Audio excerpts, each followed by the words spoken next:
it is a pleasure for me to present the director of FUINSA, Mr. Herreos, that is going to present the very important experience of the Spanish Plataforma SinDolor. Also because I was part of this Plataforma for 2 or 3 times, and it will be a pleasure for me to have his report on this very, very interesting experience that many of the local teams should repeat in the different countries. Please.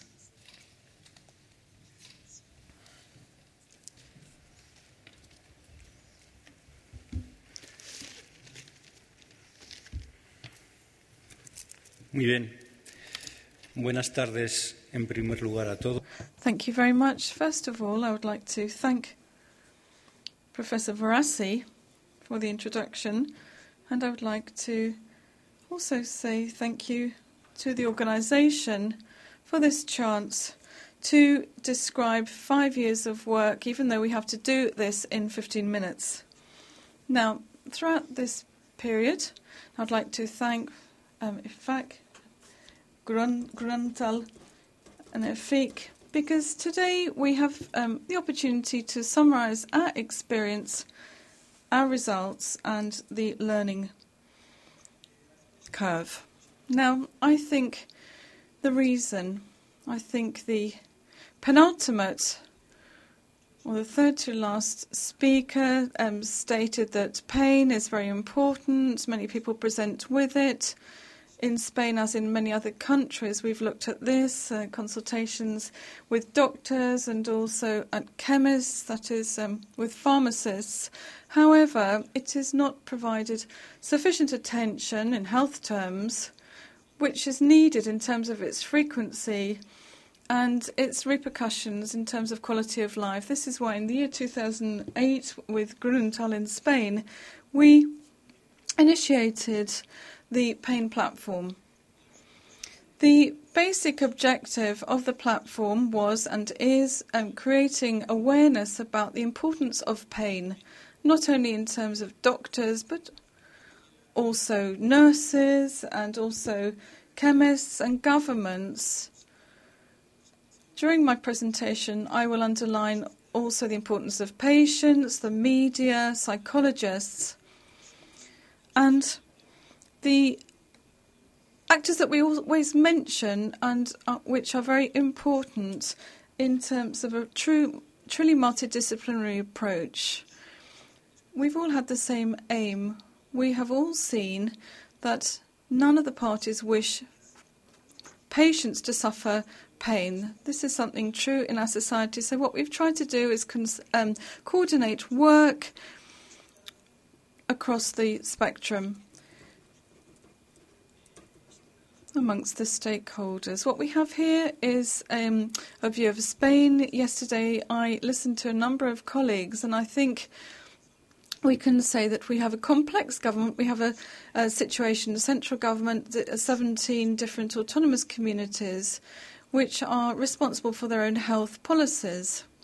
Now, in the platform, we set up a committee of experts made up of people from different agencies, the Health Ministry of Spain, different scientific societies closely linked to pain, the Spanish Family and Community Health, Oncology, of course the Spanish Pain Society, Rheumatology, Geriatrics, Gerontology, and then also with pharmacists, because they have an important role and they can have an important role in terms of this approach, and different representatives of the health administration at central, regional level, research, quality, training, and also care for the patient.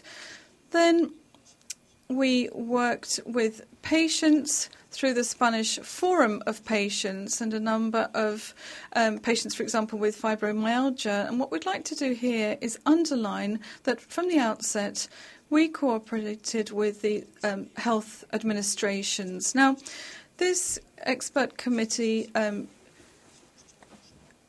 worked to draw up the main areas that would be covered by the platform. I'd like to mention two because we'd all agree on the others, but in fact they've also been mentioned. Actually look at opinions about the concept of pain, creating awareness amongst all the interested parties. And one of the other major aspirations of the platform was to act coordinating activities carried out on pain. I'd now like to briefly summarise, and graphically more than anything else, a number of initiatives that we carried out over the last 5 years. The most important one, which had an important impact in terms of the Spanish state and the communities, was the campaign to sensitise people around the importance of pain. Now, there were three main areas of action. Here we see this poster in which, using the acronym, we actually conveyed the idea that there's a history behind every pain. Evaluate it in English. This looked, amongst other things, at the importance of measuring pain. The fact that pain does have to be measured as part of the clinical record of the patient. This was supported by the Health Ministry and a number of other organisations, scientific associations and so on. And in most cases, the regional governments, which actually had the information, this poster published in their different regional languages. There was a secondary aspect in terms of the patient, and here in a leaflet with the words, does it hurt?, we underlined a number of aspects of importance to the patient: the origin, location of the pain, duration, its intensity, and so on. Thirdly, the rules that were actually disseminated throughout Spain, the analogical scale. This was sent out to the autonomous communities, and in terms of the numbers, more than 375,000 leaflets, also 3,800 posters. I'd like to mention that the campaign won a number of health prizes, the Best Health Idea of the Year, Health Economist, Best Campaign in terms of information for patients, or Best Health Initiative from the pharmacist. Other aspects of the platform has been the organisation of fora, seminars, and in the first meeting, this was the debut in which we presented our concept. It was the first national meeting, and this year we are now preparing our fifth one. The first one was health and the health system, pain in the health system, then pain and dependence, and then the next one with the support of feet, pain in the European context, and some of the speakers who'd taken part in SIP that year. Then we have Dr. Garcia. Then the following one, which actually was the subject of a great amount of interest in the media, was number 4, patient and his or her pain. Not all the actors attended, but many of them doctors, patients, the media, psychologists, specialists. And the training aspect, in terms of patients and quality of care, there were 20 speakers, a large round table, and the public took part and so on. Another of the aspects looked at was the meetings in the autonomous communities with managers. We always had the participation of specialists. The last one was the pain roadmap, Spain's adaptation to the European proposal that we'd taken from SIP that year. One of the aspects which was specific and interesting was the working breakfast that we organised with this entitled 2 regional ministers working against pain.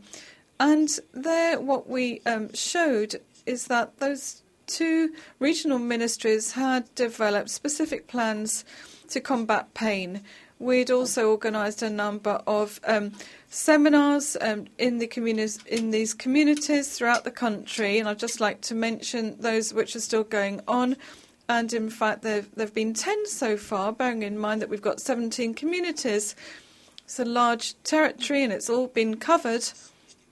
Now, the different meetings that we've held have been done so also to make publications available so that people who could not attend would have access to the conclusions and the presentations that had taken place during the various meetings. Another aspect that we found very attractive and which has varied has been cooperation with the media. This has took place through the Journalism and Pain Prizes. Now we're about to invite people to the 4th competition. Many doctors from various sectors, professionals, specialists, and from social groups and media and people from the media and television have taken place. And here you see the people who've received prizes. This cooperation with them has been very important, and the communication in the media organised by the journalists. And of course we do have a website for the pain platform, and the agreements in terms of cooperation that we've signed. Here there are other ones. We have people from Andalusia. These are agreements where cooperation policies have been set up in terms of drawing up plans, the organisation of meetings, and so on. Moving on to training, here we would like to underline that apart from the organisations directly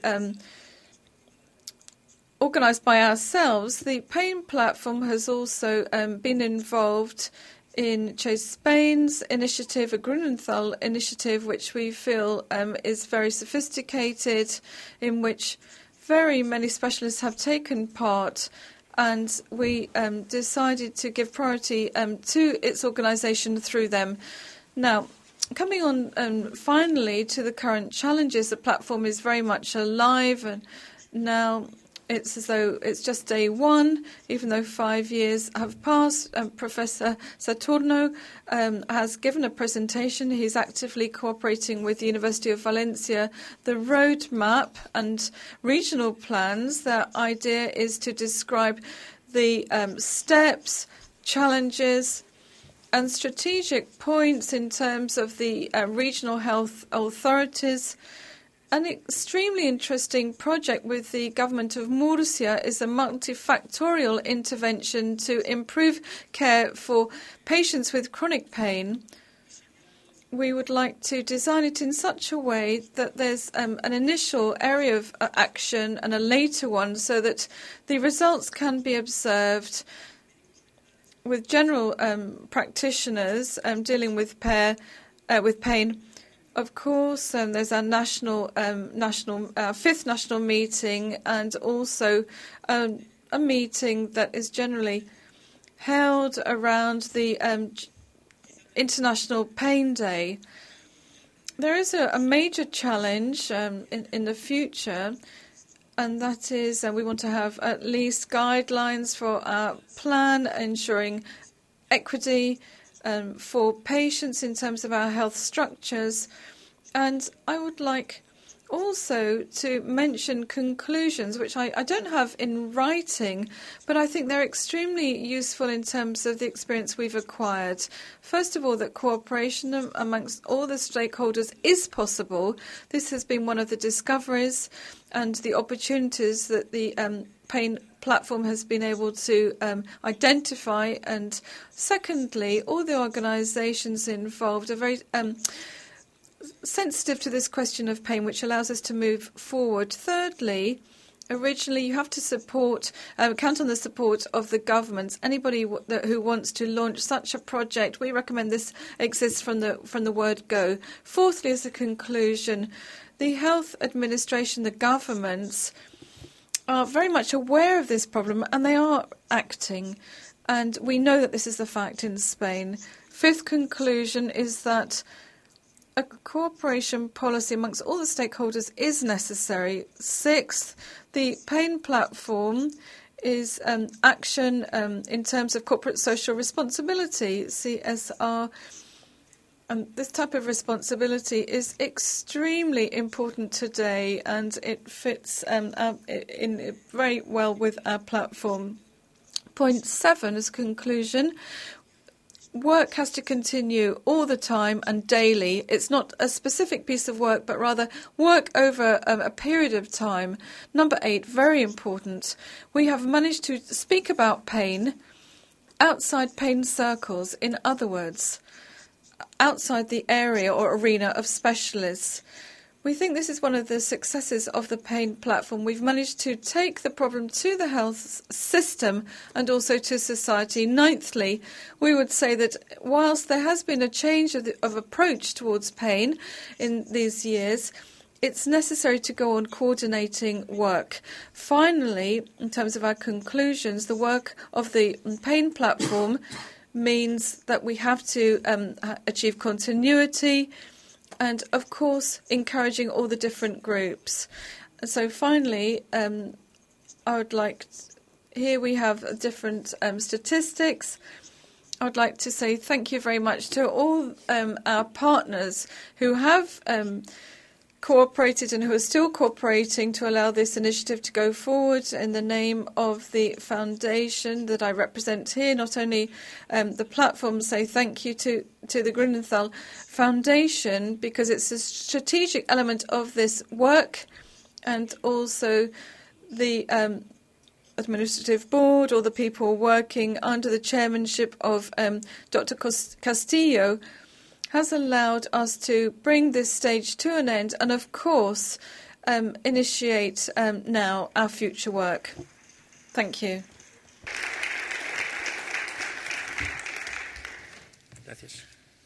Thank you very much. I think it's a very impressive activity, but I'm sure you have heard this several times and not for the first time.